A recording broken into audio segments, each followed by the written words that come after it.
So good morning, everybody.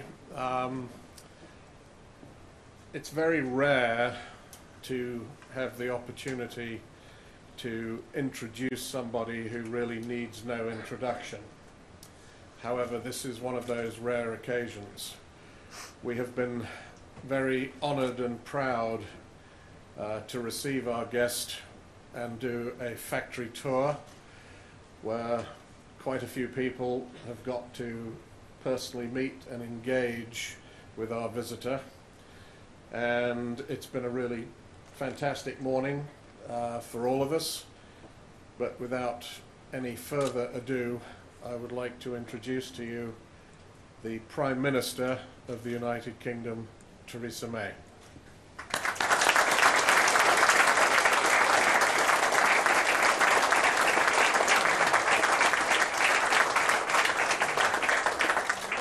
Thank you very much.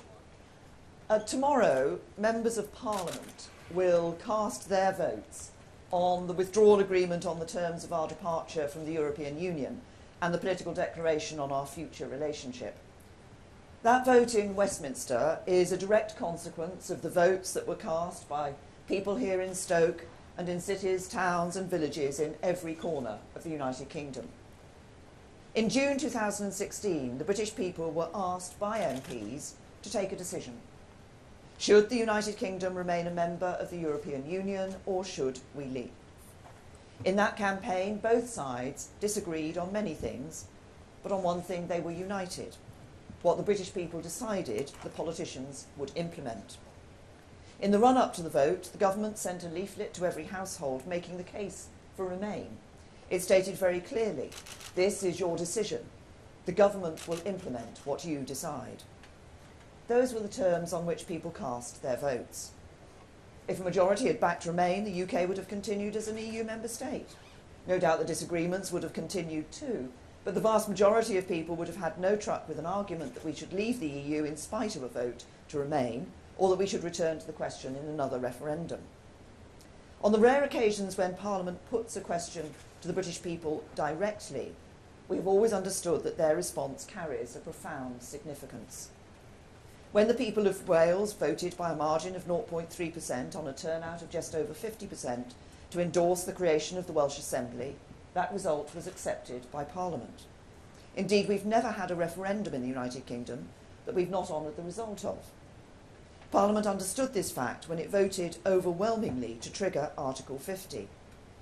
And both major parties did so too when they stood on election manifestos in 2017 that pledged to honour the result of the referendum. Yet as we've seen over the last few weeks, there are some in Westminster who would wish to delay or even stop Brexit and who will use every device available to them to do so. I asked them to consider the consequences of their actions on the faith of the British people in our democracy. The House of Commons did not say to the people of Scotland or Wales that despite voting in favour of a devolved legislature, Parliament knew better and would overrule them, or else force them to vote again. What if we found ourselves in a situation where Parliament tried to take the UK out of the EU in opposition to a Remain vote? People's faith in the democratic process and their politicians would suffer catastrophic harm. We all have a duty to implement the result of the referendum. Ever since I reached an agreement with the EU on a withdrawal agreement and declaration on our future relationship, I've argued that the consequences of Parliament rejecting it would be grave uncertainty, potentially leading to one of two outcomes. Either a no-deal Brexit that would cause turbulence for our economy, create barriers to security cooperation and disrupt people's daily lives, or the risk of no Brexit at all, for the first time in our history failing to implement the outcome of a statutory referendum and letting the British people down. These alternatives both remain in play if the deal is rejected. There are differing views on the threat that a no-deal exit poses. I've always believed that while we could ultimately make a success of no deal, it would cause significant disruption in the short term, and it would be far better to leave with a good deal. Others in the House of Commons take a different view and regard no deal as the ultimate threat to be avoided at all costs. To those people I say this: the only ways to guarantee we do not leave without a deal are to abandon Brexit, betraying the vote of the British people, or to leave with a deal, and the only deal on the table is the one MPs will vote on tomorrow night. You can take no deal off the table by voting for that deal. And if no deal is as bad as you believe it will be the height of recklessness to do anything else. But while no deal remains a serious risk, having observed events at Westminster over the last 7 days, it's now my judgment that the more likely outcome is a paralysis in Parliament that risks there being no Brexit. That makes it even more important that MPs consider very carefully how they will vote tomorrow night. As I've said many times, the deal we have agreed is worthy of support for what it achieves for the British people. Immigration policy back in the hands of people you elect, so we can build a system based around the skills people have to offer this country, not where they come from, and bring the overall numbers down. Sovereign control of our borders. Decisions about how to spend the money you pay in taxes back under the control of people you elect, so we can spend the vast annual sums we send to Brussels as we choose on priorities like our long-term plan for the NHS. Sovereign control of our money. UK laws, not EU laws, governing this country, so the people you elect decide what the law of the land in our country is. Sovereign control of our laws. Out of the common agricultural policy, with our farmers supported by schemes we designed to suit our own needs.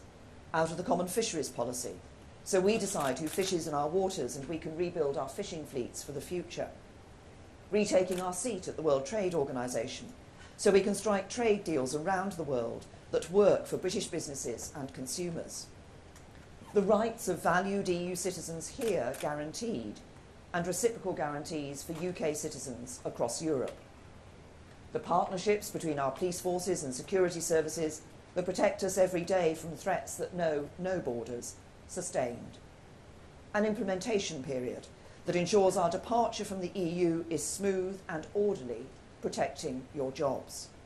And yes, a guarantee that the people of Northern Ireland can carry on living their lives just as they do now, whatever the future holds.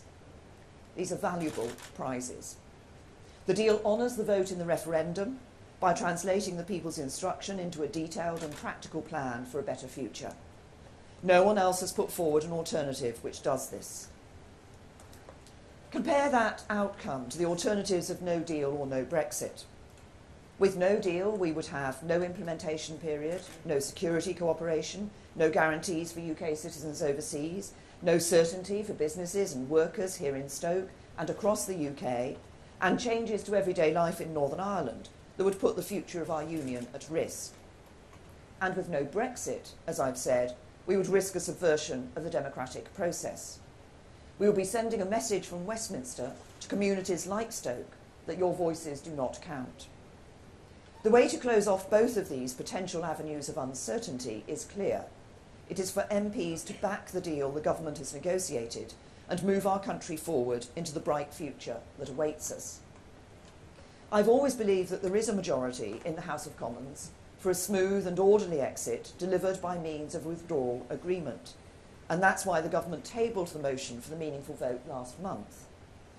But it became clear that MPs' concerns about one particular aspect of the deal, the backstop preventing a hard border between Northern Ireland and Ireland in the event that we cannot reach agreement on our new relationship before the end of the implementation period, meant that there was no prospect of winning the vote.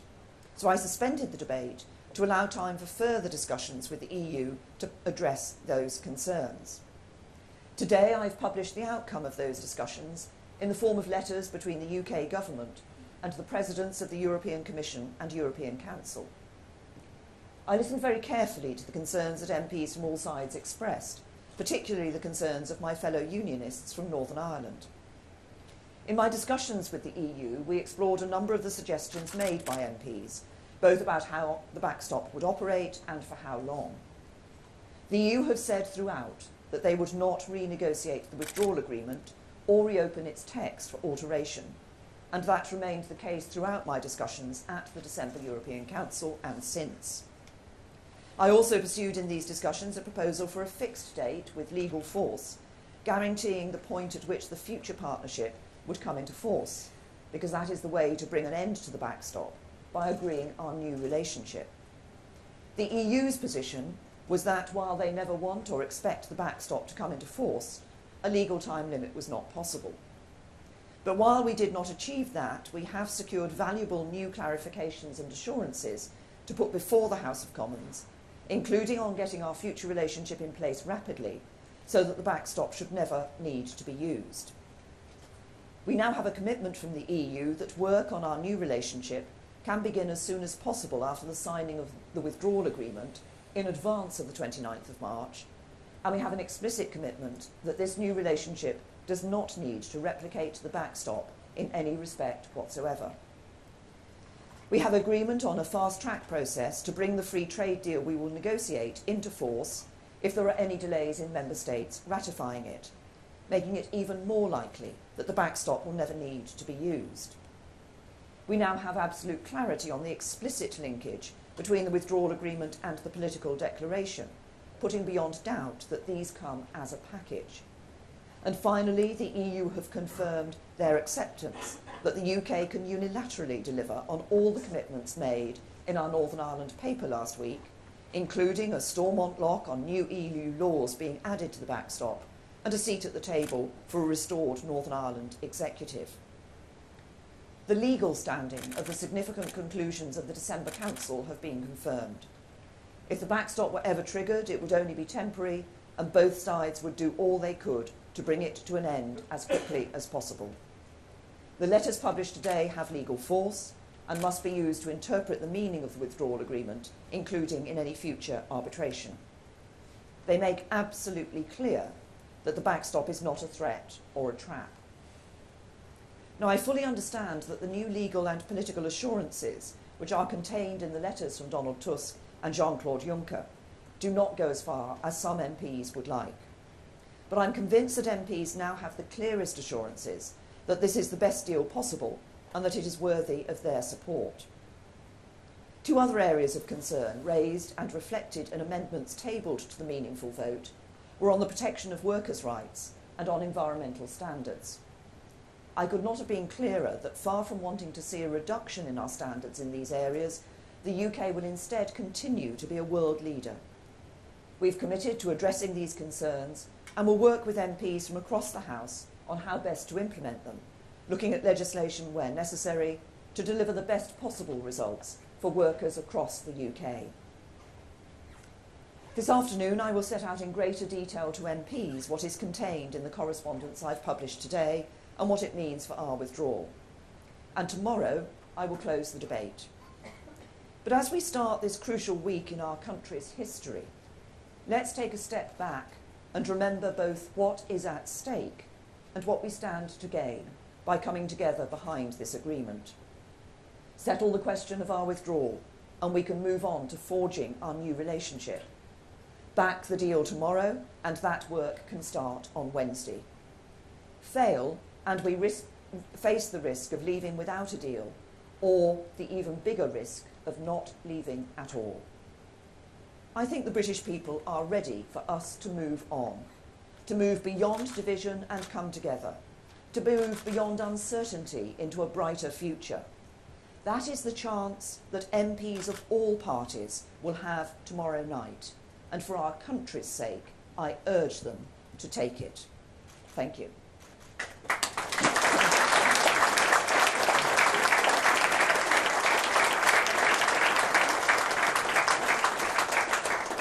I'll take a few questions from the media. Laura, you may open. Thank you, Prime Minister. BBC News. You seem extremely eager to move on. You say this is a good deal, but you know the majority of your colleagues simply disagree with you. At this late stage, do you really think you have a chance of changing their minds? Well, I've been speaking to MPs over the weekend. I'll be back in Parliament today. I'll obviously, as I said, be making a statement, but I'll also be speaking to colleagues today and indeed tomorrow. And obviously we'll be speaking when I close the debate tomorrow. And I have seen MPs, when I've spoken to them, who are now, who recognise the importance of the decision that is being taken and saying that they will support the deal, whereas perhaps in the past they had some doubts about it. But obviously, we've seen the assurances that are being published today. I believe those do give more assurance and confidence to MPs about the nature of the relationship we will have with the European Union in the future, about the desire on both sides not to see the backstop come into force, and what we will both do to ensure that we're working to make that not happen, so that we can get onto that future relationship, which is the best way of ensuring a sustainable long-term relationship and dealing with the Northern Ireland border on that sustainable long-term basis. And the commitments expressed today show commitment on both sides to get on and do that. Paul. Paul Rand, ITV News. Prime Minister, you've had 2 years to reach out to MPs. You've got 2 days left and virtually nothing to offer them. Why shouldn't Parliament wrestle control of Brexit from you? Well, first of all, over the last 2 years, we have, of course, been talking with MPs about the issues that they want to see raised, the issues that they've been concerned about, and the process that what I've been doing over the last few weeks, over the Christmas and New Year period, is having heard MPs in December in the debate, taking those issues to the European Union, and we have, you say we haven't achieved, we have achieved this exchange of letters which gives those further clarifications, which gives those further assurances, which I believe do give that further confidence to members of Parliament about the future relationship we'll have with the European Union and about both sides not wanting to use the backstop. But you talk about Parliament taking control. What I think is important is that we deliver on the result of the referendum. And what I'm concerned about from what we've seen, as I've said in my speech over the last few days, is the real prospect that we could see a sort of stymie in Parliament, or Parliament operating, or people in Parliament trying to operate in a way that frustrates Brexit. We have a duty to deliver Brexit, and that's what I and the government want to do, and it's what we are going to do, and I want MPs to recognise that as well. Jack? There's a mic. Jack Doyle from the Daily Mail. Prime Minister, you talked about workers' rights and environmental standards, but are you prepared to go further to attract the votes of Labour MPs? Would you be prepared to, for example, move on a customs union or any other issues? I've always been clear that we will not be in the customs union, because being in the customs union has with it other aspects which are not what people voted for. And what people wanted to see was us able to ensure that we could have independent trade policy. We're working, obviously, to ensure that those trade agreements we're part of as a member of the EU can be transferred to UK trade agreements in the future, and then want the opportunity to make those even better trade agreements for the UK. We can do that by having an independent trade policy, and in order to have that independent trade policy, it means not being in the customs union. Francis, you have. Prime Minister, you've been very clear about what you say is the damage to public faith if Brexit doesn't go ahead at all. Which has most democratic legitimacy, a Brexit deal imposed on you by Parliament, or a no-deal Brexit that wasn't on the ballot paper? Well, first of all, for those who don't want to see no deal, as I've said, then they have to agree a deal. You talked about a Brexit deal imposed on by Parliament. Actually, I think if you look at what's been said across Parliament, nobody has yet come up with an alternative Brexit deal that is negotiable, and that actually, nobody has come up with an alternative Brexit deal that is negotiable and that delivers on the result of the referendum. And that's what we must remember.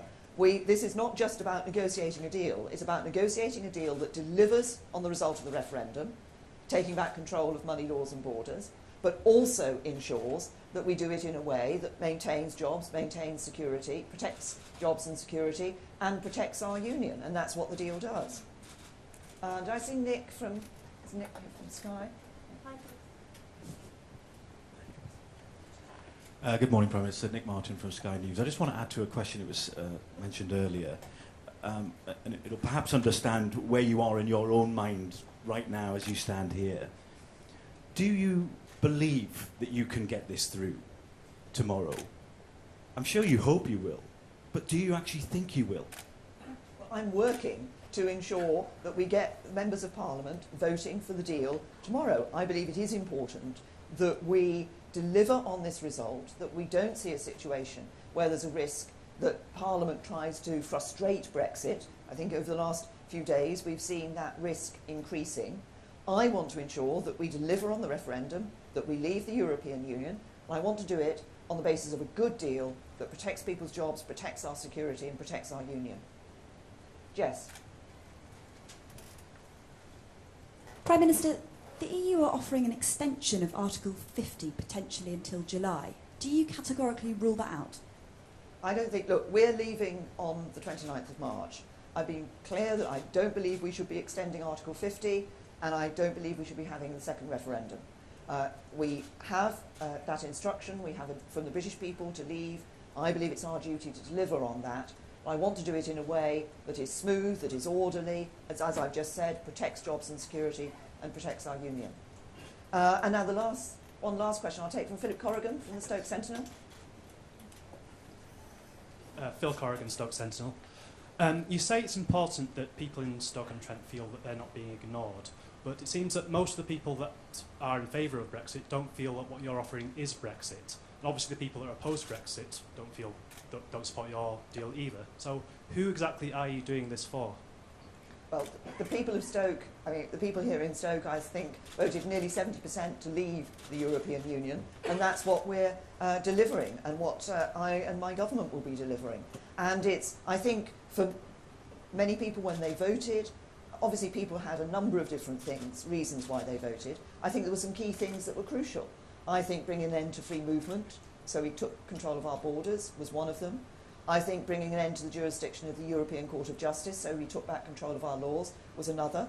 The deal delivers on both of those. It also delivers on taking back control of our money by not sending, continuing to send vast annual sums of money to the EU every year. And it delivers an independent trade policy and gets us out of some of the policies that people have been concerned about, the common agricultural policy and the common fisheries policy.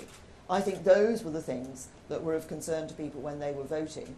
And they wanted us to be able to have our independent trade policy and make decisions about who comes to our country for ourselves, for example. And that's exactly what the deal delivers. So I believe it delivers on the result of the referendum. It delivers Brexit. But in doing that, it would protect jobs, security and our union.